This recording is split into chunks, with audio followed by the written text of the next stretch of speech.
Fighting between two military forces is continuing in Sudan, even as a ceasefire is in place. Canada's Foreign Affairs Minister, Melanie Joly, is in East Africa today to meet with evacuees and to discuss what role this country might play in bringing peace and stability to Sudan. The CBC's David Common is in Nairobi.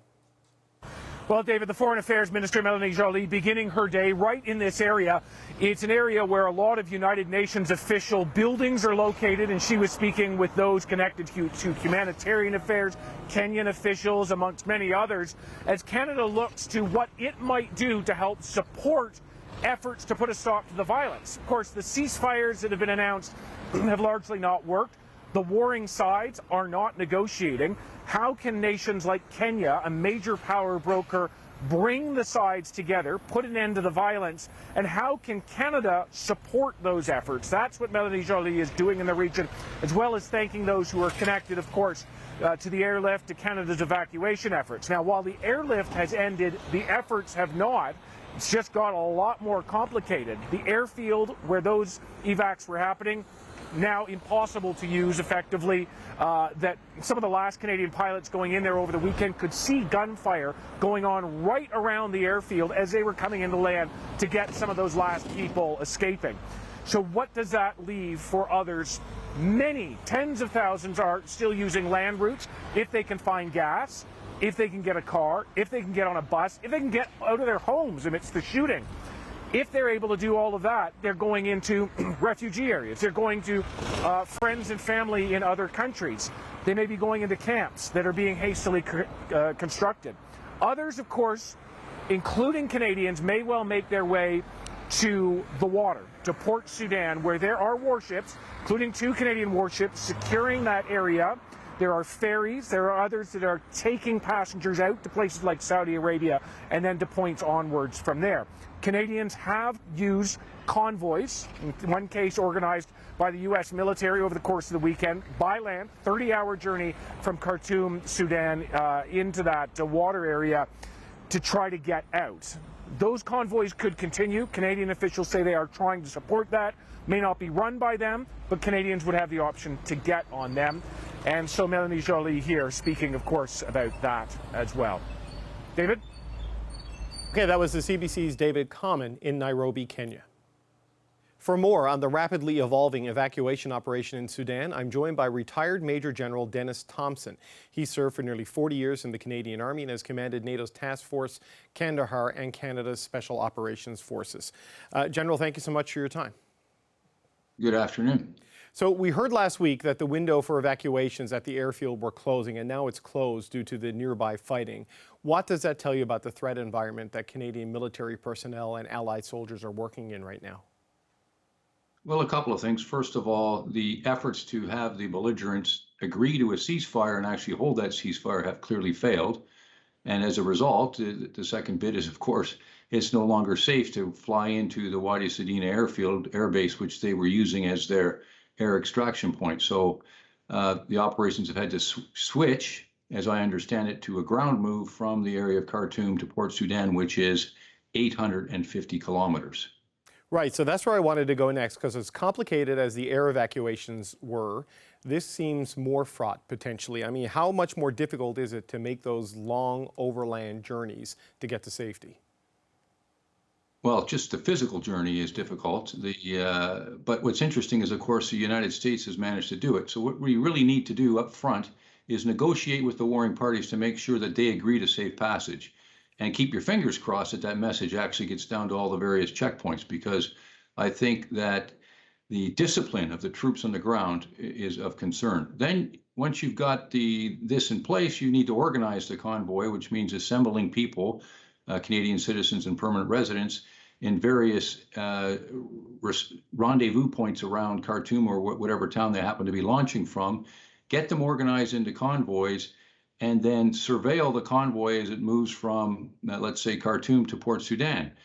Whether or not you put troops on the ground is really an open question, and one that I don't have the answer for. Of course, it would have to be negotiated with the belligerent parties.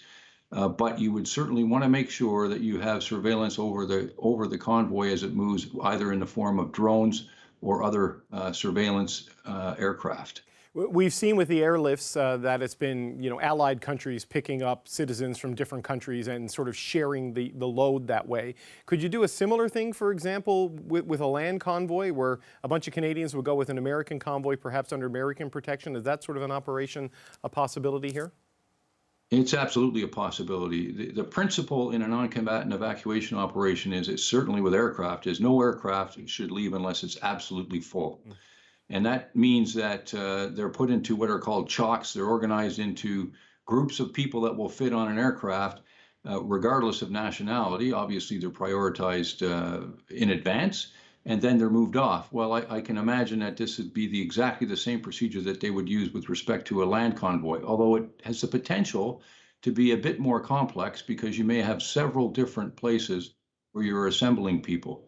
That information needs to get out, and that's usually done in the case of, at least of Canada, through the warden system to get Canadian citizens and permanent residents to assemble in an area where they know that a convoy is going to step off from, whether that's a Canadian-led convoy, an American-led convoy, or one of our other allies.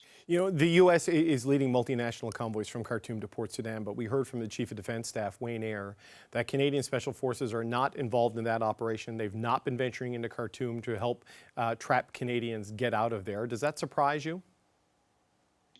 Well, I mean, it's a calculation that the government of Canada has to make, whether they're going to accept that risk, the risk of putting Canadian soldiers in harm's way for the sake of Canadian citizens who happen to be caught in a country.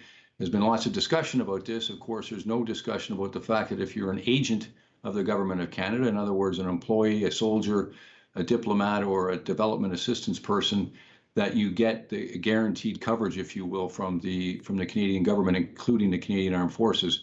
But there is no similar commitment for Canadian citizens. They need to pay attention to the warnings that are issued by Foreign Affairs with respect to the dangers of various countries and the sorts of states that they're in before they venture into them in the first place. And then as soon as they get wind of trouble, it's really up to them to get out. So I think the decision to put military forces on the ground is a political one, not a military one. Canada has been able, with the help of allies, get the majority of the people who said in the early days they wanted to get out through the airlifts. But there's still a couple of hundred people that they know have signed up for evacuation that are stuck. I mean, when you look at the situation right now and the options available, how hopeful are you that Canada will be able to get everyone out who wants to leave? It's really tough to say, and I think I go back to my original comment here. It depends on a bona fide ceasefire or agreement with the warring parties before you can organize an extraction of that manner, whether it's by air or by land. But once they get to Port Sudan, of course, it becomes much simpler. They can board a ship and get out of Sudan and make their way back to Canada. Right, and Port Sudan, that's where Canadian military and personnel and Canadian officials have relocated to. So that's likely the focus at this point. Other than a ceasefire between the two sides, what other developments are you going to be looking for as these operations continue? Well, the other end of the spectrum from a ceasefire is a victory by one side or the other. And it certainly seems that the Sudanese army, at least some reporting indicates that they may be getting the upper hand. But it's quite possible that this could be another one of those wars that carries on inside of a failed state for weeks, months, if not years. Okay, I want to thank you for your time. Retired Major General Denis Thompson, thank you, sir. Thank you for having me.